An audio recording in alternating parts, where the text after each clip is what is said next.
So everybody has gotten their hands on the Mario SurrealSkin foundation, and I have to give you a review because I'm oily skin, acne prone. I want you guys to know if this is oily skin friendly or not. We're going to see how it applies, and I'm going to give you my full thoughts because I've already worn this for a couple of days. I can't tell you with honesty how I feel about this. It claims it's long wear. It's definitely not long wear if you're really oily. That's just how it is. If you're dry, it may be long wearing for you. It's a medium finish, which I agree. You could definitely see my acne peeking through, but not a lot of redness. It claims it's a breathable, luminous foundation, and it is very luminous. Breathable? Probably. It doesn't feel heavy. I don't feel like I'm even wearing anything on my face. It claims it's also very hydrating. It is 1 fluid ounce and it retails for $42, which is pretty good. A lot of foundations are reaching the 50s for some reason. It's glass packaging. It doesn't feel super luxe. It feels very plain.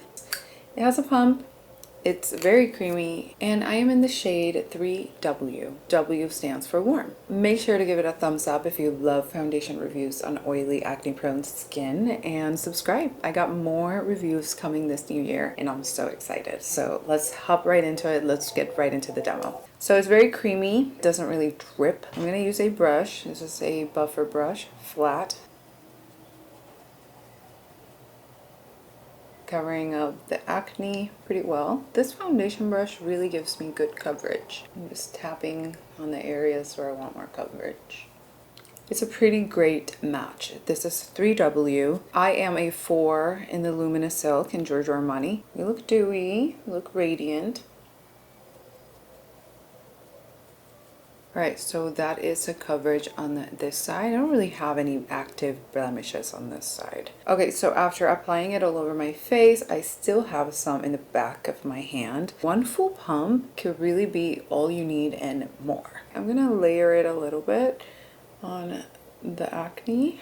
So yeah, this is left in the back of my hand. I could keep going, but I really am okay with this coverage for now. Very much a radiant dewy foundation. It's definitely clinging on to some dry patches. I didn't exfoliate, but most people don't exfoliate every single day, so most people do have dry patches, so do expect it to cling on a little bit. I feel like it's a type of foundation that looks really good on camera, but if you're really oily like me, I don't think you're gonna love the shimmers on this one. This one has, in the bottle, when you hold it into the light, you see the glitter, shimmer, light reflecting particles in here. The NARS Light Reflecting Foundation also has shimmers in it, and I usually set it and use it for camera, not so much for out and about, long days. It claims it's long wearing, but maybe not for oily skin. If you're dry, probably it could work for you. I know that if you have dry skin, you love the radiance, you love the glow, you want it. I mean, your skin could feel dull if you don't. But for me, I get really radiant no matter what foundation I use. I don't think I need the extra help in the glow department. And if you're oily, you probably know where I'm coming from. I'm definitely gonna apply concealer and I'm gonna set it, and let's take a look at how it looks with powder on. For concealer, I'm gonna use the Beautiful Skin Radiant Concealer from Charlotte Tilbury because it also has glitter particles in here. So I think it could complement the foundation. I'm not gonna apply any on the sides of my nose.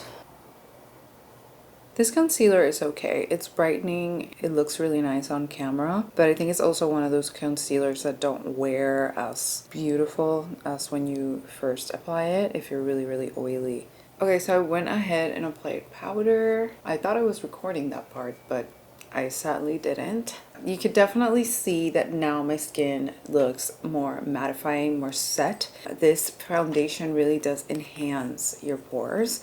It's not a blurring foundation whatsoever. Got this little sample of the Laura Mercier setting powder. It's the ultra blurring one. It really does help with the pores. Looks set and looks mattified, but not super drying. And it also has a sheen, a lit from within sheen. So it looks good with powder. The foundation looks good with powder. I do feel that I see so much dry patches. It's really hard to get them on camera. I don't have like a super zoom lens. You definitely have to exfoliate to use this foundation, and I don't feel like it's for everyday wear. Like, I don't recommend you over exfoliating. It covered my acne slightly, I would still have to pinpoint and correct the areas that need it. That's not a problem with me. That's how I usually cover my acne anyways, but I want to let you know that, you know, with those light reflecting particles that it has in it, you're definitely going to be glowing all day long. However, if you're really, really oily, you definitely know that you already look dewy enough. You don't need the extra help. And that's basically my case with this. I have worn it a couple of days to see how it really wears. But I don't think it's my favorite foundation. I love the Luminous Silk. It's such a great foundation. It is super expensive though. It's retailing for 69 US dollars. That's kind of a lot. This one's 42. It's not suitable for oily skin. It's not oil free. It's really more hydrating foundation, which I feel like a lot of dry people are gonna absolutely love it. I'm gonna go ahead and finish the rest of my makeup, and I'm gonna give you some final thoughts. I'm gonna see how the other products work with it. We'll be right back. This is how the foundation looks. It's definitely not 100% covering my pimples. I didn't go the extra mile to cover them either. I really wanted to show you how it looks. So if you have acne, you have more or less an idea of how it looks. I only put powder on top of it and powdered blush. It looks decent. It's not surreal. It's not super impressive like the name claims. If you're really, really oily, you probably should skip this one. I think there's better foundations for you out there. If you're dry, go ahead and give it a chance. You probably would like it. If you're dry skin, let us know in the comments if you like it. If you're oily and you like it, let me know how you're making it work. I do prefer a more blurring look. I don't like to see my pores. If you're really oily like me, you definitely probably have big pores like I do. So definitely pair it with a blurring powder and exfoliate before you use it. If you're really oily, I give you permission to skip. We're already naturally super radiant. We can wear a matte foundation and within an hour or two, we're looking like this. So trust me, this is not oily skin friendly. But those are my final thoughts on the foundation. So thank you so much for watching, and I'll see you on the next one.